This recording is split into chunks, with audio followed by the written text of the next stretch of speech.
Assalamualaikum warahmatullahi wabarakatuh. Halo Sobat Budi Mulia Podcast. Nih kembali lagi bersama kami. Selamat datang juga buat teman-teman yang sudah bergabung di video ini. Kali ini tentunya kita mau ngebahas informasi-informasi terupdate ya teman-teman. Dan tentunya bersama narasumber-narasumber yang memang pakar di bidangnya. Nah hari ini kebetulan kita dapat approval nih buat dihadirkan sosok nih yang luar biasa sekali. Teman-teman mohon disimak karena ini tentunya banyak informasi lainnya yang nantinya insya Allah berguna buat teman-teman ya. Hari ini kita ingin berbincang dengan Direktur Pendidikan Yayasan Pendidikan Budi Mulia Tangerang nih. Langsung bersama Bapak Dr. Haji Mahruf Budi Harsojo MPDMM atau Pak Budi nih kita kenalnya. Selamat datang Bapak. Ya, makasih. Iya, Bapak sehat Pak? Alhamdulillah sehat. Alhamdulillah Pak. Kita mau ngobrol banyak nih Pak, boleh ya Pak ya? Ya, boleh. Pak, Bapak ini kan sebagai direktur nih ya Pak ya, atau ada hal yang ingin Bapak sampaikan tentang profil Bapak buat perkenalan teman-teman nih Pak, kan Bapak tuh jarang dilihat sama siswa sebetulnya Pak. Boleh Pak kenalan dulu Pak sebenarnya. Baik, terima kasih. Nih, jadi tadi sudah disebutkan nama panggilan saya itu sudah akrab dengan nama Pak Budi ya, Pak Budi.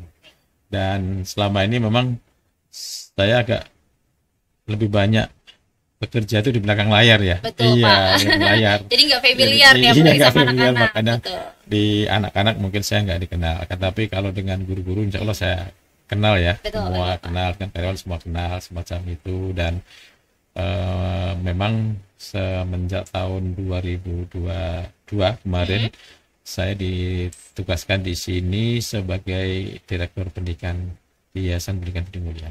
Luar biasa. Teman-teman ini adalah Pak Budi. Mungkin yang saya dengar nih Pak ya, yang Nadia dengar di teman-teman siswa itu ketika kita bilang kalau kita punya direktur tuh kaget mereka Pak. Direktur ini ngajar apa Bu katanya gitu.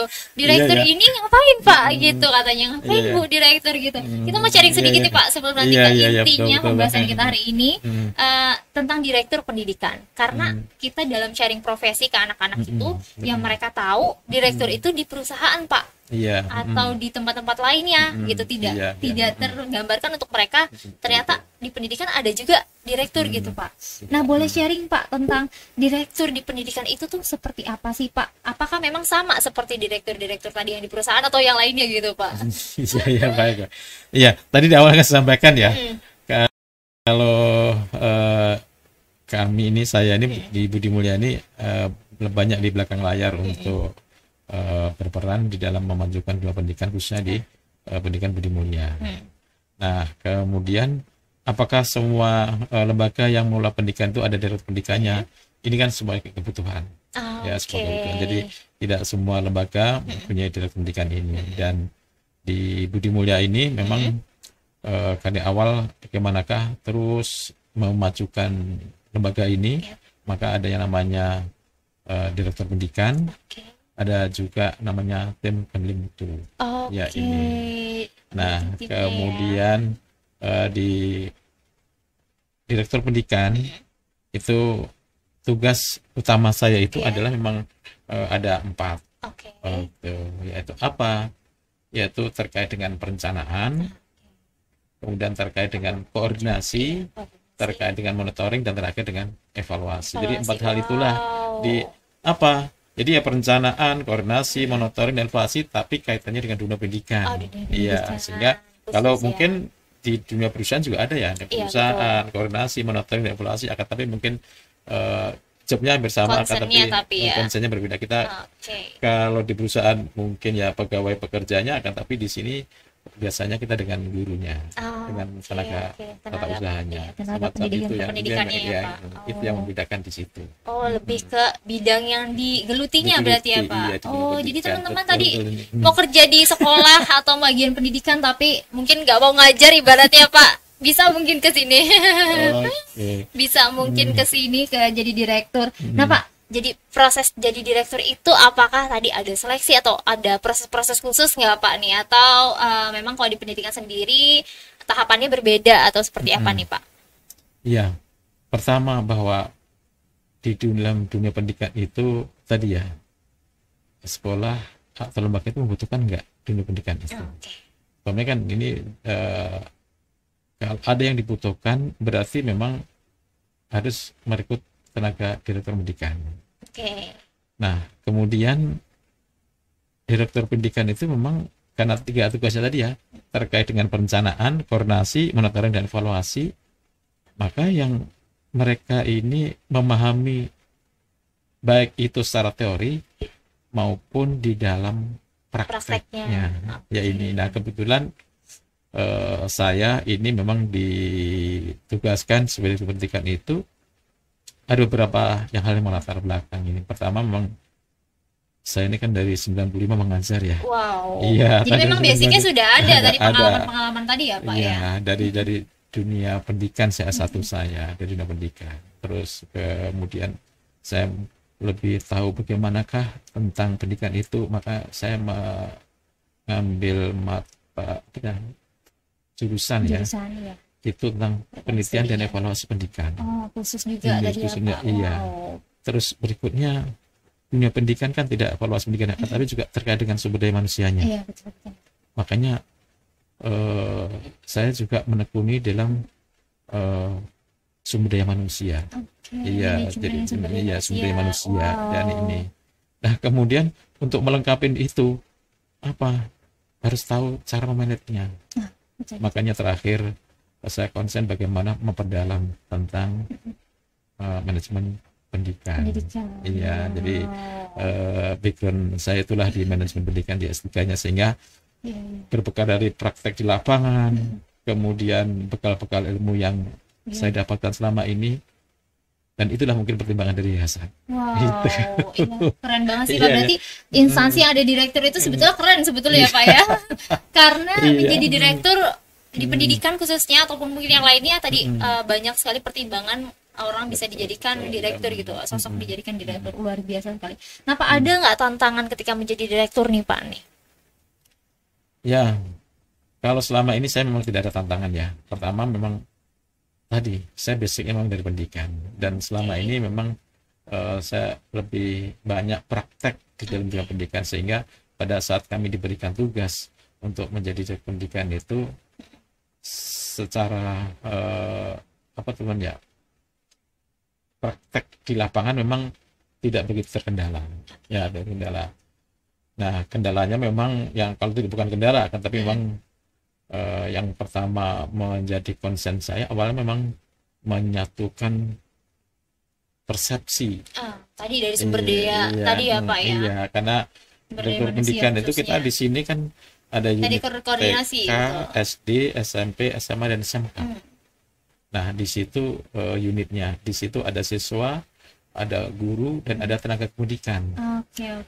Itu. Nah, ini yang agak lama saya untuk membangun ya, membangun kebersamaan, membangun sebuah kekeluargaan.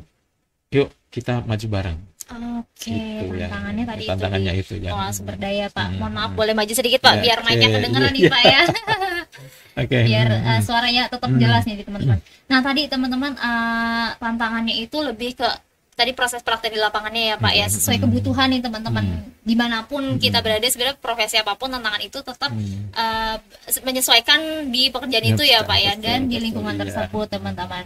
Tapi yang mungkin yang di highlight adalah ada loh teman-teman direktur pendidikan tuh ada. Jadi teman-teman yang berminat menjadi direktur tapi mungkin basicnya pengen di bidang pendidikan itu bisa. Tinggal instansi mana yang memang membuka terkait lowongan dari direktur itu sendiri ya Pak, atau kebutuhan dari adanya direktur itu sendiri teman-teman. Nah, kebetulan kan memang Pak Budi ini menjadi direktur pendidikan di Yayasan Pendidikan Budi Mulya Tangerang ya Pak Budi ya.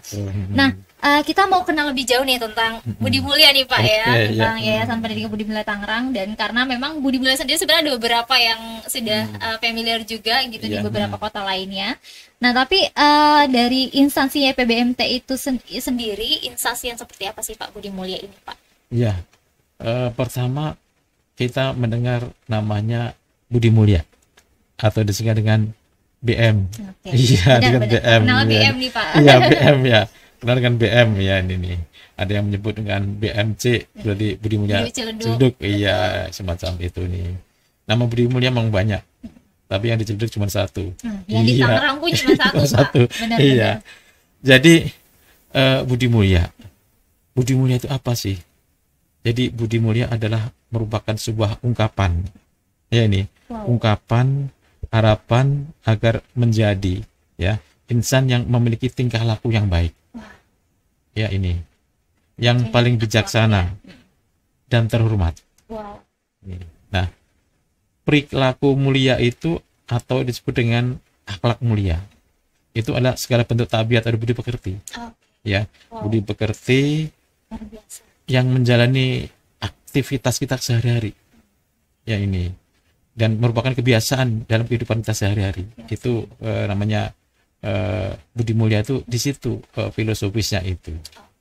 Nah, kita memandang bahwa budi mulia ini manusia tidak cukup dengan ilmu pengetahuan yang tinggi, skill yang hebat, akan tapi juga harus ada pondasi yang kokoh. Nah, pondasi yang kokoh itu apa? Yaitu akhlak mulia. Gitu. Jadi nama itu memang cerminan sekali ya Pak ya, masuk dalam visi misinya juga berarti ya Pak. Wah, luar biasa. Nah, itu mungkin membedakan budi mulia di Cilduk atau yang lainnya gitu. Mungkin ada sedikit sama, tapi itu yang membedakannya nih di instansi Yayasan Pendidikan Budi Mulia Tangerang sendiri ya Pak ya. Iya, betul. Lalu Pak, Yayasan Pendidikan Budi Mulia Tangerang sendiri apakah memiliki potensi nih Pak? Secara kan di sini pun juga banyak yayasan ya Pak, atau di luar sana juga banyak yayasan. Pastinya punya potensi yang berbeda, ataupun mungkin potensi yang dimiliki lebih baik mungkin Pak. Ada nggak Pak nih kira-kira? Ya, jadi kita membuat sebuah alur tujuan besar.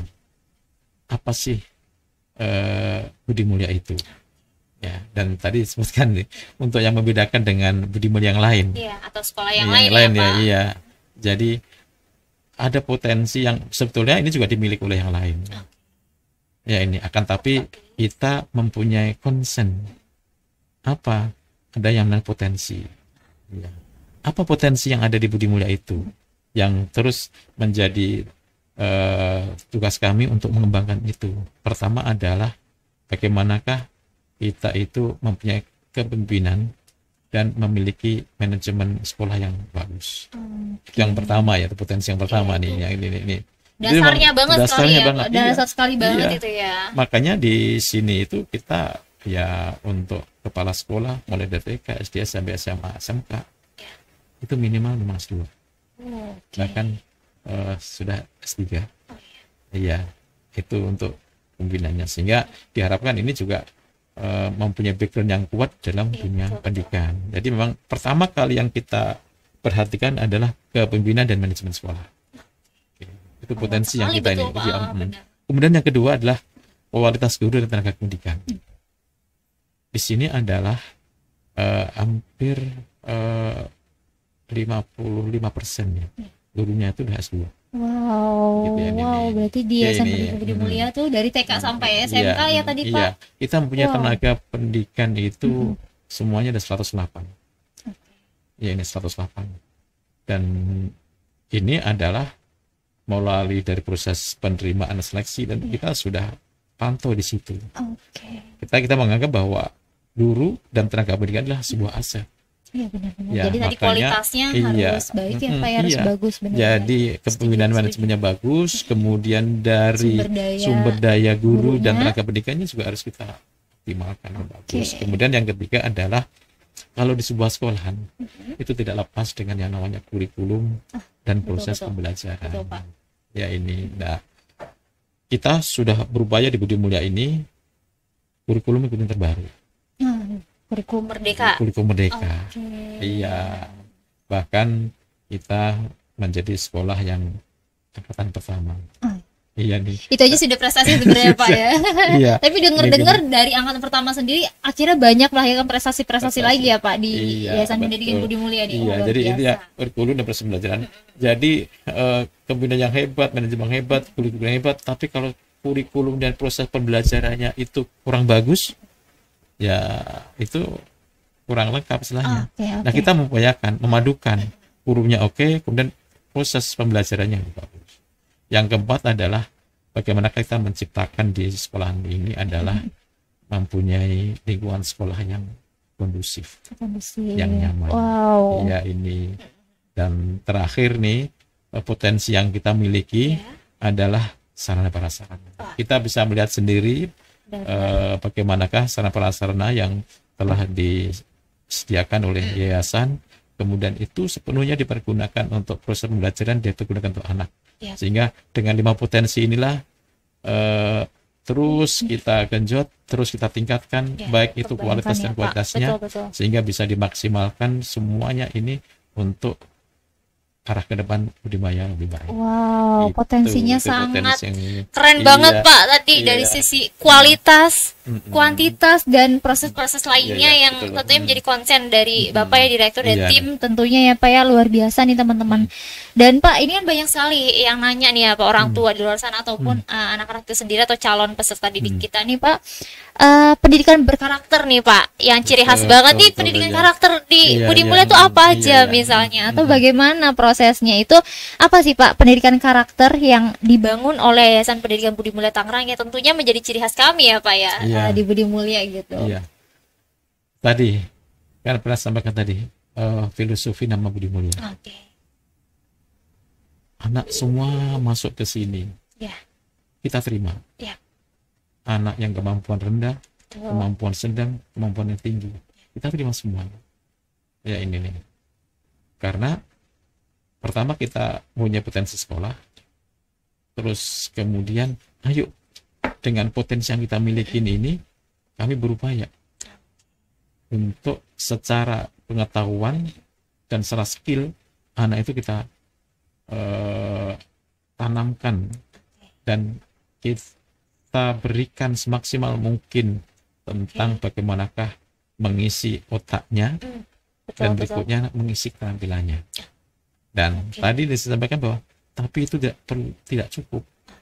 Ada lagi yang disebut dengan pondasi, yaitu dalam akhlak mulia tadi.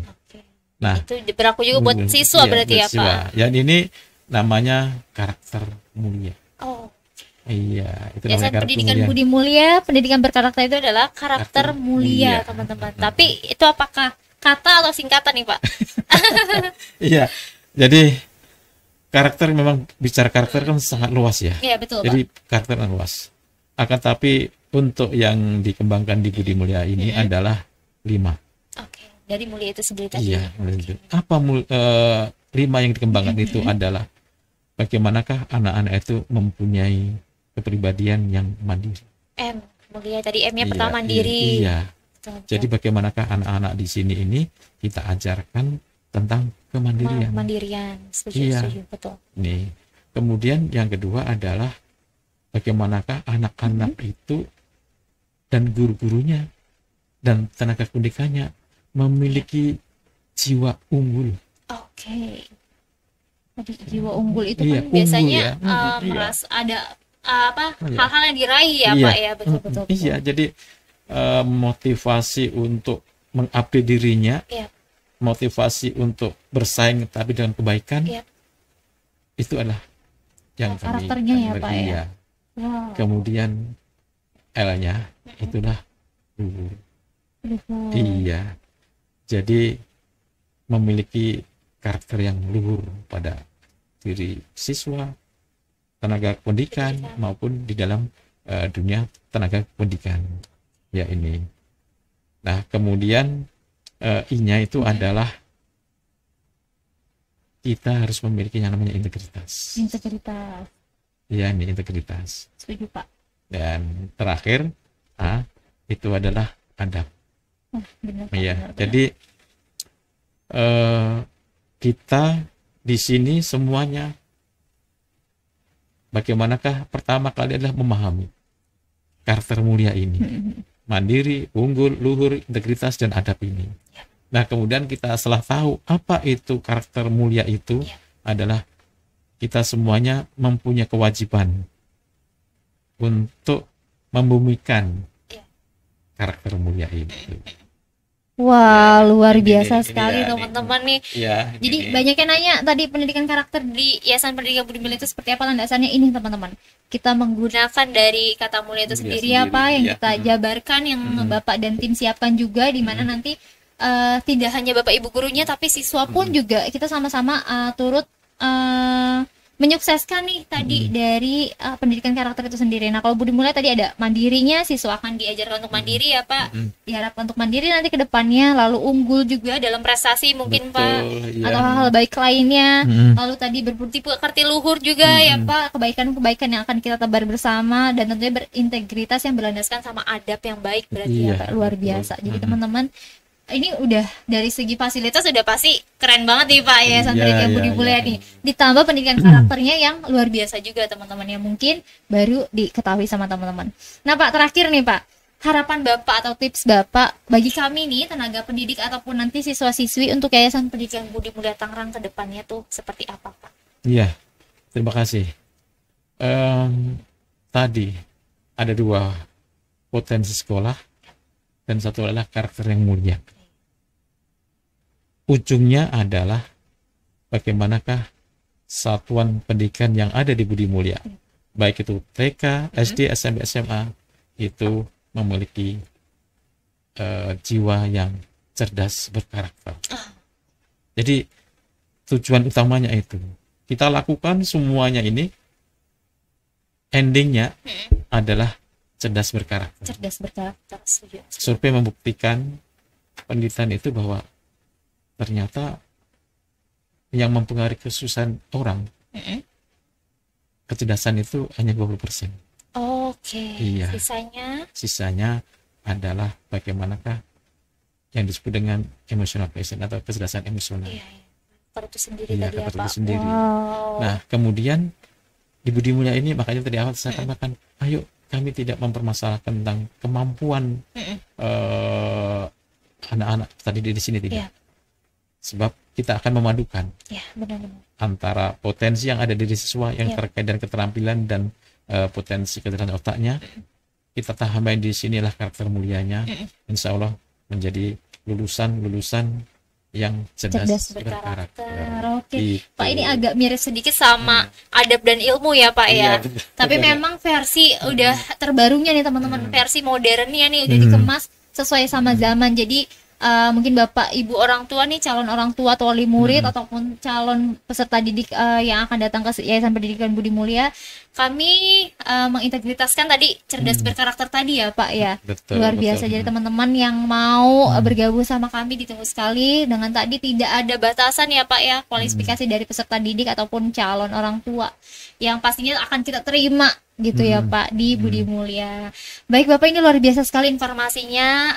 Semoga informasi yang Bapak berikan itu sangat bisa berguna ya. Amin, buat teman-teman nih calon peserta didik ataupun dari kami sebagai tenaga pendidik dan kependidikan, juga siswa-siswi ini tentunya Pak yang menjadi audiens kami juga tentunya. Semoga bisa berguna dan bisa diimplementasikan juga sama kita semua di sini gitu Bapak.